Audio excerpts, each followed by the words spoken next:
Good afternoon. It's Wednesday, the 31st of January 2018, just after 1 o'clock. Welcome to UK Column News. I'm your host, Brian Gerrish. With me in the studio, of course, Mike Robinson. Where'd the month go? Where did January go? I don't know. Several people, though, are more concerned with the question, will it stop raining? We don't know about that either. Yes. Well, we're going to start off with Treason May visiting China today. Here she is on the way down the steps from, is that an RAF aircraft there, Brian? Probably that is the RAF, I would imagine. Right, Mike. I see. Okay. Well, what's she doing there? She's there to deal with trade. She's going to make sure there's lots of trade between Britain and China. But she said that there's a long-term job to be done. She wouldn't, before she went, she would not say that she thought that the Belt and Road initiative was a great idea. She couldn't be drawn on that. But what she did say before she arrived was that she's not a quitter, Brian. She's not a quitter, so she's not going to quit. A few people on Twitter asking, is this really her decision?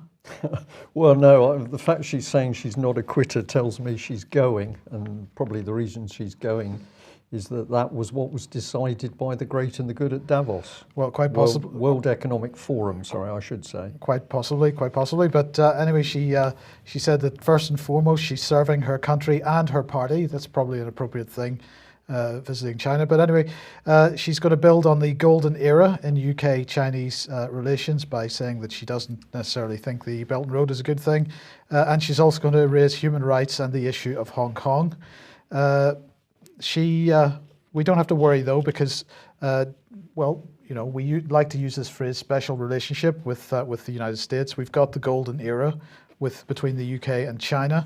And so she claims that she's going to come back with commercial deals totaling £9 billion, and not least in the area of education, because she was visiting Wuhan today already, and she said that she's making a commitment to extend UK-China maths teacher exchange program. That's good stuff. It's going to enable an additional 140 primary teachers from England to benefit from further training in China. Well, that's probably needed, right enough. There's going to be an agreement to facilitate joint training of preschool staff. There's going to be improved UK-China information sharing on vocational education through more study exchanges. There's going to be the launch of a new English is Great campaign, promoting proficiency in English for more people in China. And she's also going to welcome a major new package of what they describe as commercial deliverables in the education sector, reinforcing the UK's position as a global leader in the field, she says. So that's £550 million of education deals, 800 jobs in the UK, she says, and £75 million export win for the UK biggest childcare provider. So this is all really good stuff.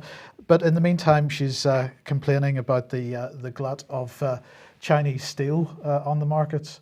It was slightly ironic because she was talking about the glut of Chinese steel on the markets on the same day that in the United States there was a report from one of the industry bodies saying that there are 54,000 bridges in the United States that are not structurally safe anymore. So while she's focusing on unproductive things and criticizing the Chinese for focusing on productive things, we've got bridges that are coming close to collapse in the so-called first world. It is an incredible policy position that Western leaders are taking.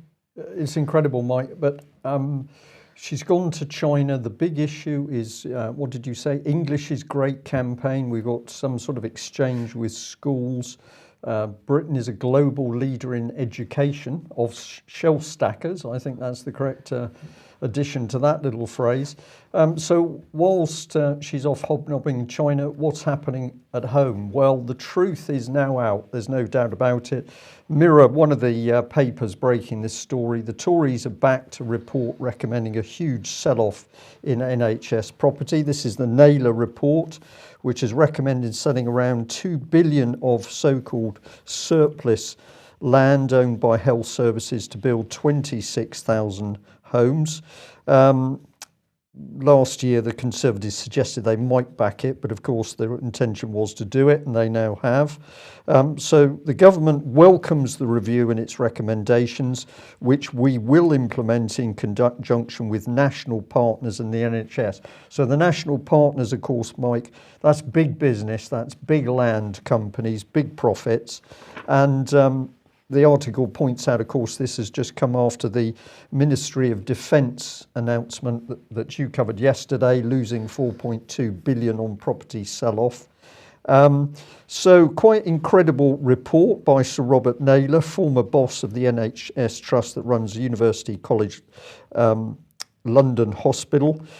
He recommends selling this 2 billion of NH land, but this could hit 5 billion if extended to high-value sites in London. So only a possibility at the moment that this will expand to high-value sites, but it's not 2 billion, it's 5 billion, 5 million square metres of NHS estates. And they're then saying, of course, this will be money that could be paid to hospitals, not to private developers. So don't misunderstand the deal, Mike. It's not really about big profits on land. Money's not going to private developers. Apparently it's going to come to the NHS. But credit to the Mirror. Please go and have a look at this story, because they've got a lot of detail. And these are some of the sub-headlines that the Mirror's got, that hospitals, NHS trusts, are going to be bribed to sell up quickly. The hospitals are starved of cash anyway, so of course, that's a carrot and stick, we could say, possibly. Hospitals that don't sell their land will be punished. How are they going to be? They're going Chief to Executive going to be caned? What's going to happen? Well, they're going to say, well, you're not necessarily going to get money from other sources. So this is vicious stuff. Can you tell me how that penalises the hospital? Surely it's the people that go to the hospital that suffer in that event. Well, of course, yes, of course, absolutely, that's the case. So if we come on through this, this is another section of it. I wanted to get this picture up. Well done, the Mirror, for this one. But have a look at this here. And finally, where we are now is blamed on NHS shake-ups and privatisation. There's a particularly revealing passage in the report. It says those with long memories will recollect that the various estate functions, particularly building and engineering, were well represented at the senior levels of regional, area and district health authorities during much of the history of the NHS. Successive reorganisations of the NHS have seriously eroded these capabilities to the extent they hardly exist today. This has resulted in substantial reliance on external advice and serious deficiency in strategic estate planning. So this is the disruptors, Mike. This is where the government has deliberately collapsed what wasn't a perfect, but an NHS structure that was working to a reasonable extent, reasonable capacity. That was all infiltrated and deliberately collapsed, so that we can now see NHS estate now being handed over to those property developers. And of course, if they're saying, oh, well, there's a possibility it might include these rich so-called London sites, we can be sure that that will happen, because that's going to be where most of the profit is. So this is outrageous stuff. Theresa May disappears off to China. Now we're seeing a real policy for Britain. I've got to bring this man back on screen. Local MP Gary Streeter, staunch Christian and Conservative. That may be an oxymoron to some people. But what does he say in a local paper? What did he say a few months ago? What is truth? Pontius Pilate is reported to have asked at the trial of Jesus 2,000 years ago. It seems like a pertinent question even today. I hear from lots of constituents who have all kinds of ideas that I consider to be untrue, ranging from a secret Tory plan to privatise the NHS to conspiracy theories. Mike, this is just unbelievable stuff. Is this man, is he just stupid? Is he incompetent? Or is it that he simply believes the rhetoric which comes out of his own party? I'm prepared to consider the possibility that he's simply covering up. for the policy that he knows is being implemented at the moment. Yeah, and of course, as infrastructure is sold off in the NHS, the land will not exist to produce in the future, say, more local provision of NHS services. This is what the so-called cottage hospitals originally did. The average city would have at least one main hospital, but many smaller treatment centres. And what did this do? It meant people for minor ailments didn't have to travel. We didn't have problems with huge car parks at hospitals. So all of that infrastructure being collapsed so that it can never be regained. This is deliberate, Mike. Yeah. Okay. This is from Sky News, and the headline is London's annual pollution limit for 2018 breached within a month. They're saying that nitrogen dioxide levels in Brixton Road, Lambeth, have exceeded hourly limits 18 times already this year. This is the maximum allowed per year under European Union air quality rules. In 2017, it took just 5 days to reach this limit, and Sadiq Khan, who's a London mayor, said that improvement shows our plans are beginning to have an impact. It's time for the government to match my ambition so all Londoners can breathe easy. Well, this we've been covering air quality in London for a while, and not so long ago we highlighted the European Union's air quality map, which seemed to suggest that really London doesn't have an air quality problem. Again, Sadiq Khan, by the way, in this latest release, focusing on nitrogen dioxide levels, which are one of the pollutants that comes out the back of diesel cars. So this is really focusing on diesel once again. And if you remember when we zoomed in on the south of England, we find really good and fair with regard to central London.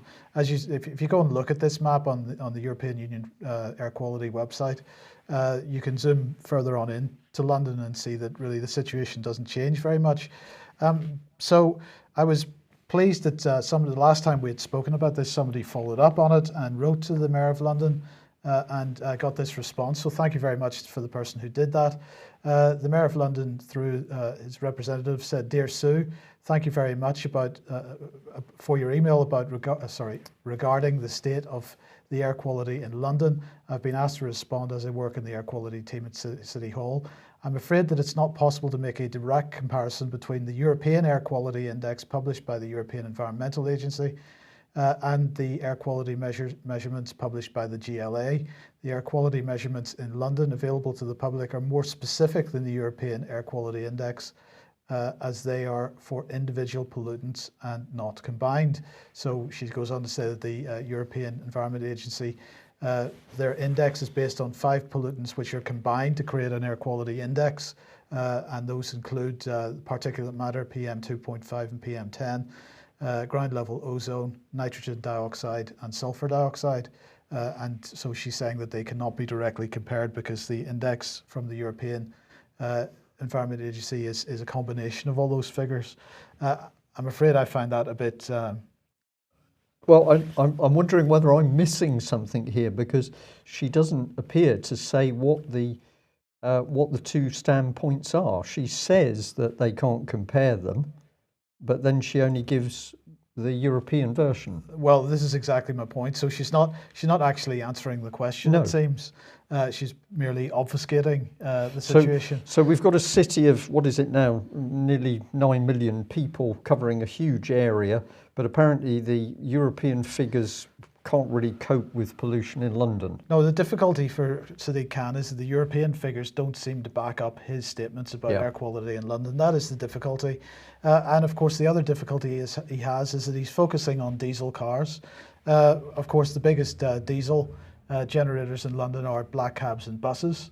So he has a difficulty there. And what's interesting is that the new generation of black cabs that are being launched, which are hybrid black cabs, it looks to me like they are priced at a level that the average cabbie cannot afford.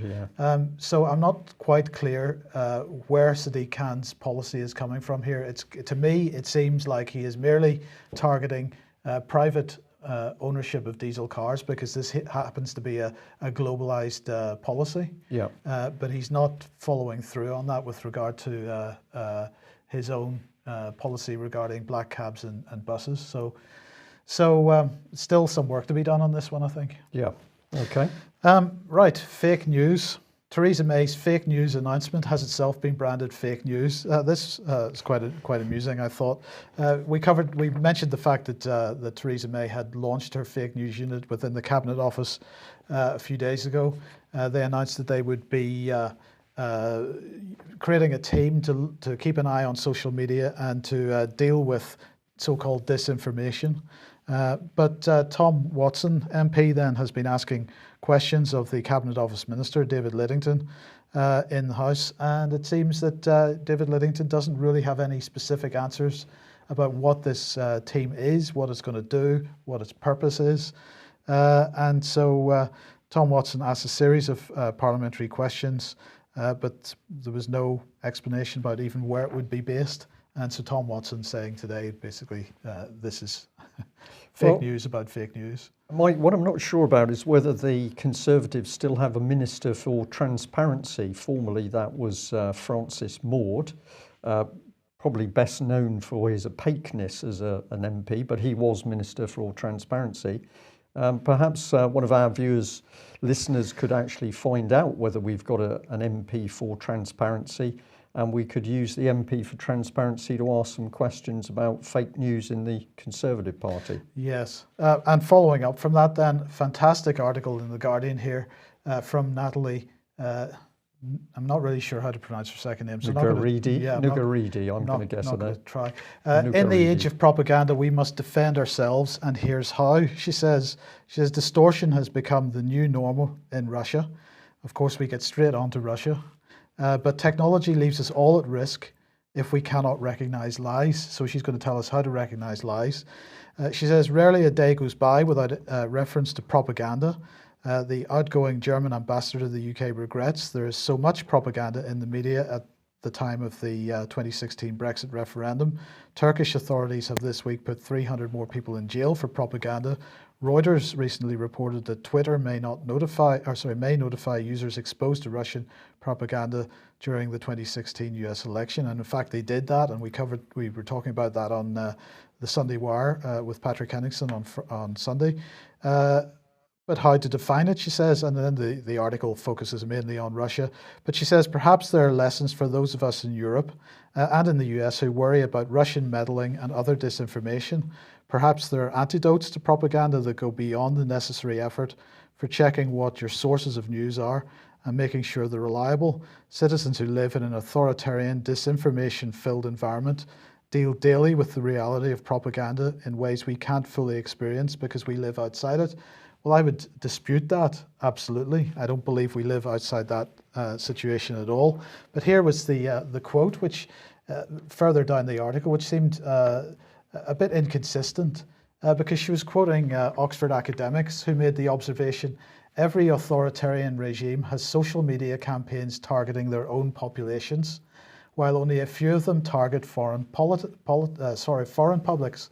In contrast, every democracy has organized social media campaigns that target foreign publics, while political party-supported campaigns target domestic voters. So I'm just going to read that again. Every authoritarian regime has social media campaigns targeting their own populations, while only a few of them target foreign publics. So did Theresa May not just announce a Cabinet Office team to target domestic population on social media? Well, she did, so does that not imply that in fact we are living in an authoritarian regime? Well, I think the Guardian's telling the truth here, Mike. Well, no, they're not, but they're merely quoting some Oxford academics. Yeah. Well, this is absolutely right. This is what the British government is now doing: is targeting its own population with social media, backed up by a behavioural insights team, which it boasts is able to use applied psychology to change the way people think and behave. And the psychology is so effective that program has been sold to the USA, and Australia. So I think what we've got starting to happen is breakdown that journalists do not understand themselves what's happening. They're floundering around and writing material which is becoming more and more dangerous for them because it shows the state of mind, it shows the confusion. Perhaps we can add to that mess in The Guardian, fake news, by coming to a, excuse me, a BBC report. And here it is: Taliban threatens 70% of Afghanistan, BBC finds. Now, I found this fairly early this morning. I've spent a reasonable amount of time on it, and it's led us to really quite an amazing story, which is not only to do with Afghanistan, but also the BBC. On screen, I've got Louise Adamu, who is one of the journalists who wrote this article, and the other gentleman there is Shoaib Sharifi. I wanted to put them on screen because I'm going to say that as we delved into this story, and indeed a spokesperson within the BBC was kind enough to talk to us, it became more and more interesting. So what exactly was going on? Well, the BBC did a snapshot survey between the 23rd of August and the 21st of November 2017.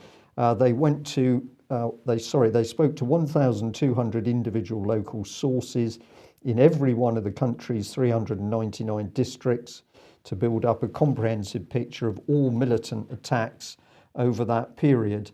And then they rated them high, medium and low. We'll show you a picture for that at the moment. And then from that, they assessed where the Taliban were in control. And from the information that the BBC gave me direct, I spoke to a very nice person.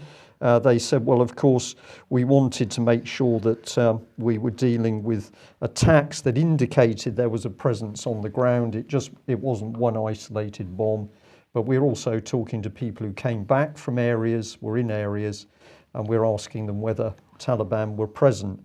So this is the actual map that they produced, and it says that in light grey, full government control 30%, full Taliban control in the dark brown 4%. But what they're pointing out really with the orange is the orangey, what would we say, light brown, yellowy, orange, light brown colours. Sorry, trying to encapsulate them all, that the Taliban are active in all these areas. And this report has already sort of been challenged by the Afghani government. They're not particularly happy with it because they say we are in control of the country. But interestingly, it does tend to tie in with earlier military reports that was suggesting perhaps 40% Taliban control. So the point the article is really making in a pretty neutral way is just saying we've had a military presence in Afghanistan for many years, but we don't seem to have returned the country to a normal, calm, peaceful society. So let's have a look at this in a bit more detail, because I noticed that people were tweeting about this article. Some comments here: how much of Afghanistan do the Taliban actually threaten? 70%, way more than previously stated, the BBC finds. Amazing journalistic research. US and Afghan military recently spoke of around 40%. There's that 40% figure. But data in the latest SIGAR report is now being classified. So what they're talking about, it seems that within the military Afghan government circles, people now getting a bit shy about reporting what the actual situation in the country is. Now, this lady, Kate Clark, who works with the Afghanistan and Analysts network, was used in the BBC article to quote and say, yes, we think that the research the BBC has done looks pretty accurate. So this is the lady's Twitter page, and I was fascinated by some of the dialogue here, if we bring it in. So Mr. Ashraf Hadiari said, everyone knows at BBC World, a government-funded entity, are biased in favour of the Taliban and its state sponsor. The timing of the report isn't surprising either. These maps and stats can always be manipulated to influence public opinion. Fake stuff. So that was a pretty hard response. This is the gentleman concerned. So it was interesting to see that he's Director General of Policy and Strategy, DCM to India in the past, Deputy Assistant National Security Advisor past, Chargé d'Affaires to the US. So, bit of an establishment man challenging a report that links back to the BBC. Little bit of confusion here. Yes. Now, of course, what's going on in Afghanistan is drugs. So you were talking about the Afghanistan Analysts network. We are, and we'll get to that drug report. Here's the Afghanistan Analysts network. It's an independent organisation. Please go and have a look at it to make your own mind up. I always have a look at the funders, and I was fascinated. We've got a lot of funding coming in from the Swedish government, but we've also got the UK Foreign and Commonwealth Office. We've got Open Society Foundation, so we've got Mr. Soros in the background, and we've got the Rockefeller Brothers Fund at the end. So an interesting mix of people. But this is the organisation that was used to back up those BBC statistics. Now, if we have a look at the dialogue here at the bottom, we've got a gentleman called Rasmussen saying to a Mr. Hadiri Shabib, how exactly are the BBC and Kate Clark pro-Taliban? Are we to understand that you think the government is pro-Taliban too? Does your statement reflect a view of the Afghan government, or is it just your own credibility on the line here? So it's all getting a bit mucky. Here's Mr. Rasmussen, Middle East reporter for Wall Street Journal, ex-Guardian in Afghanistan, and he's done a couple of slightly, well, Harper's and GQ magazine. I think we'll just leave those at the bottom of the pile. But obviously there's confusion about this much. And here's Mr. Wahaj, he comes back and he says, I'm rather concerned about the methodologies. It's not taken population into account as well, as it assumes that all 398 districts have the same geographical size. Plus security assessments like these should be seen in comparative terms. So this report has generated a lot of angst. And what interested me is speaking to the BBC person who was incredibly polite and helpful. They said, well, we just put this information out in a non-political sense because we were interested in what local people were actually reporting. So if we come back to that analysis, Afghan Analysis Networks, one of the articles caught my eye, Mike, and it was this one here, From Bad to Bombing, US Counter-Narcotics Policies in Afghanistan. Let's have a look at this quote in that article. Through the lens of the military side of counter-narcotic strategies, the United States and its international allies have pursued various counter-narcotics approaches centered mainly on eradication and interdiction. However, none of these have resulted in fewer drugs. To the contrary, they have contributed to an expansion in the opium poppy area. When I mentioned this article to the BBC reporter and said, this is very interesting because the BBC, the UK column has been reporting for many years on this very thing, they said to me, yes, it is fascinating. I said, do you realise that the production dropped under the Taliban? That was your main point, Mike. To which the person said yes. And then we had a very interesting dialogue. The reason I've given this in quite a lot of detail is it seems to me that even within the BBC, people are beginning to say there's something not right with the way information is passing around. So just to come back to this once again, you've just given that quote saying the United States and international allies have pursued various counter-narcotics approaches centered mainly on eradication and interdiction. Now, I tried to find the graphs that I've shown before on the issue of eradication in the past number of years. And of course, there is no serious eradication effort in Afghanistan whatsoever. So I do take issue with that position. But let's just remind ourselves what the situation is with opium production in Afghanistan. Now, this graph shows the levels of opium production right up to 2017. And it shows that when the Taliban was actually running the country in 2001, that opium production had basically been eradicated. So the Taliban has a much better history in this up to a point than we do. But we've got to remember that the reason for that issue in 2001 was because at that time the Taliban had decided that opium production was anti-Islamic, and so they put a blanket ban on it.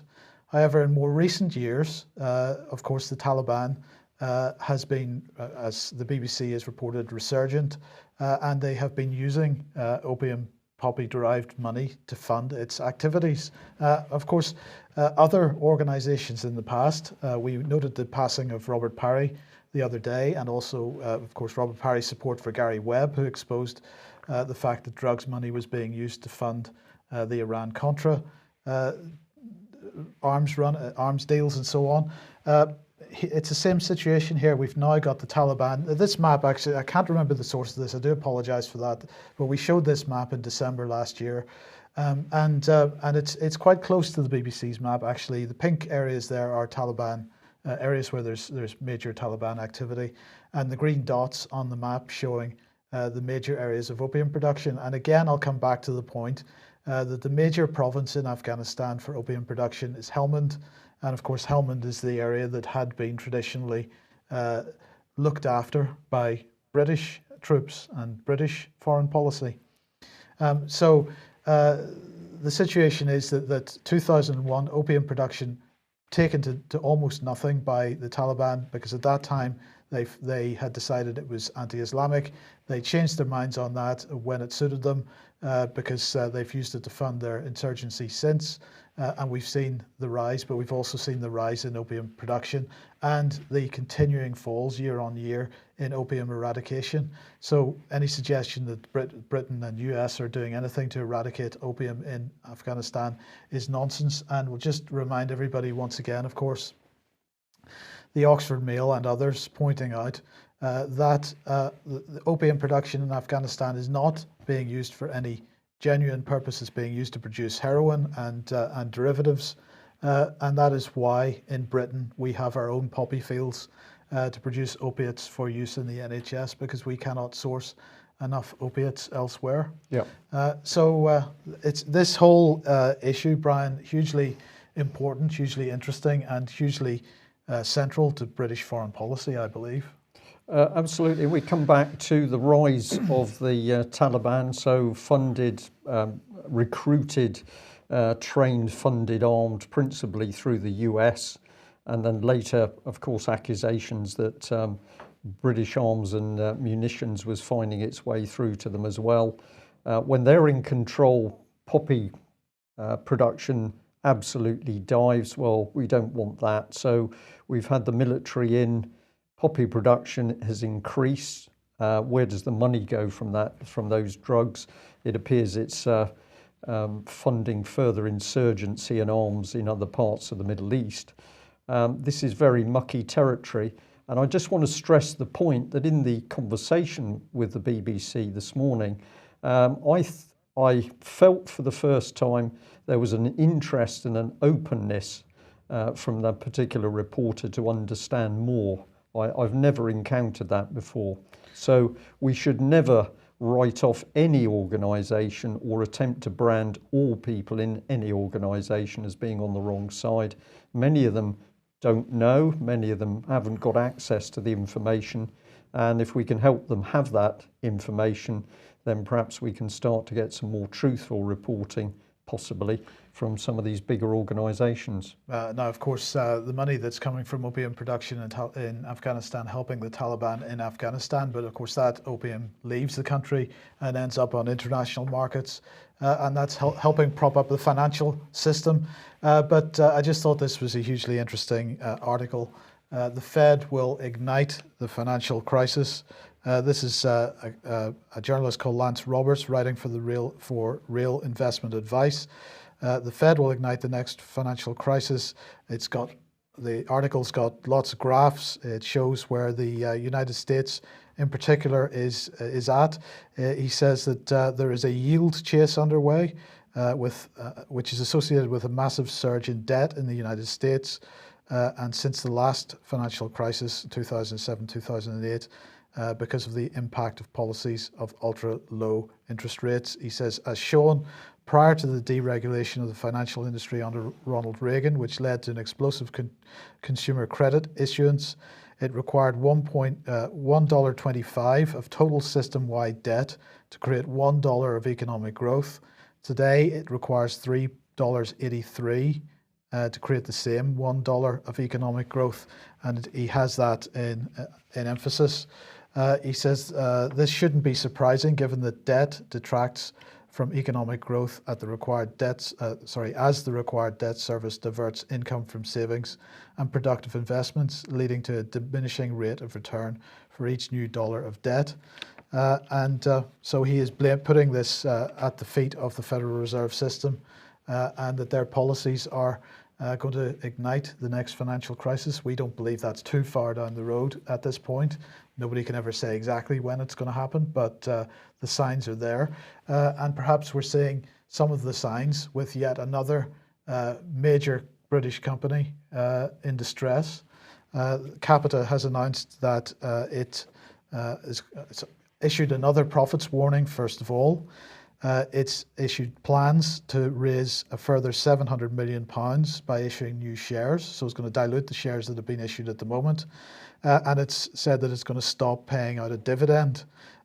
It's also been stealing money from the pension pot, but they believe that they haven't stolen quite as much money as they expected to have, because the pension deficit is going to come in below the £381 million that it announced in the summer. So again, pensioners suffering mainly from this, and as a result, well, before we came on air, Capita shares had fallen by 40%, and that had wiped £800 million off the stock market valuation for the company.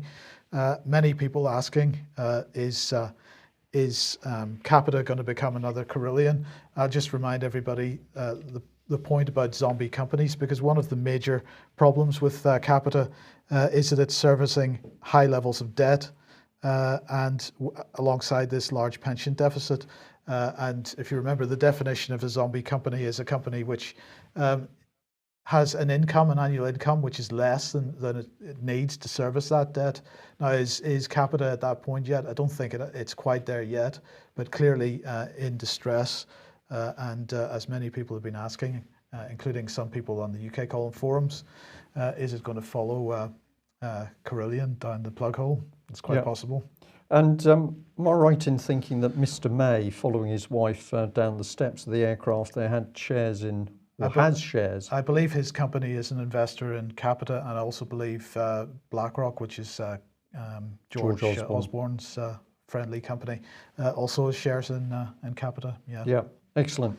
Well, we'll just end on a couple of things. It's good always to have a little bit of historic documentation, and this one fell to our hand this morning. It's a letter from Alison Seebeck MP, as she was in July, the 9th of July 2007, and she's written a letter to a person about the concerns about the European Union.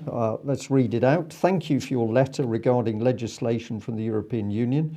I was sorry to read of your concern. I'm afraid that you may have misunderstood the treason laws as they operate within the United Kingdom. Every single piece of legislation passed by the European Union has received its authority from the various treaties agreed by member states over the years. Each treaty has gone through the United Kingdom Parliament, and each one has received royal assent from Her Majesty the Queen.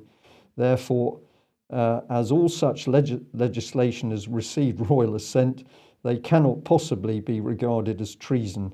I hope this allays your concerns. I thought that was a fascinating letter. So really, because this stuff all went through members of Parliament and through Parliament, there can't be treason.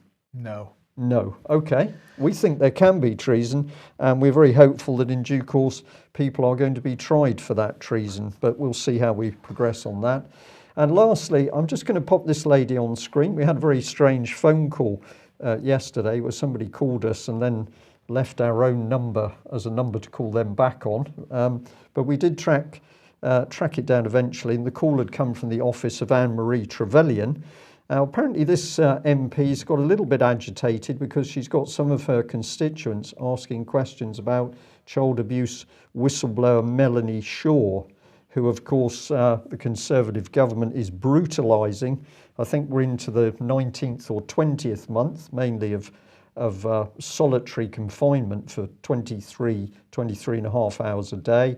But Mrs. Trevelyan has had some of her constituents asking about Melanie, but the reply seems to be, oh, well, I'm not Melanie's MP, therefore I simply can't do anything about this. Not my problem, Gareth. Not my problem. It's I don't really mind whether abuse survivors are being brutalised. I don't mind whether criminal activity is taking place.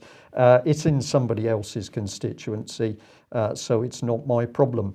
And we thought we should tell our viewers that we now know for a fact that the governor of Style Prison, where Melanie Shaw is being held, refused entry to a social services lady who was there to see Melanie, since Melanie is registered disabled and therefore should have a regular visit from social services to see that she's safe and well within the prison system.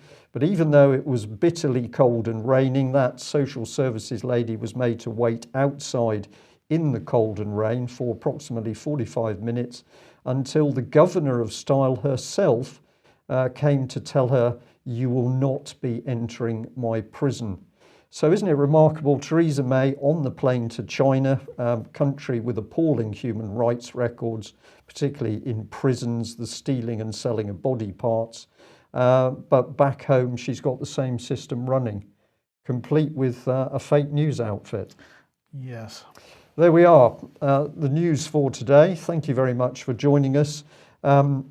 I'd like to say once again thank you to that American audience. We've had some very good emails in. It's wonderful to see that we're there in Florida, we're there right away on the west coast to San Francisco and a number of other places in between.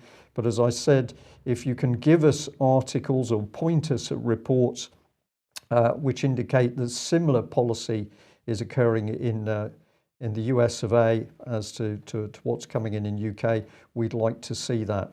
Thanks very much for joining us. Bye-bye. Bye.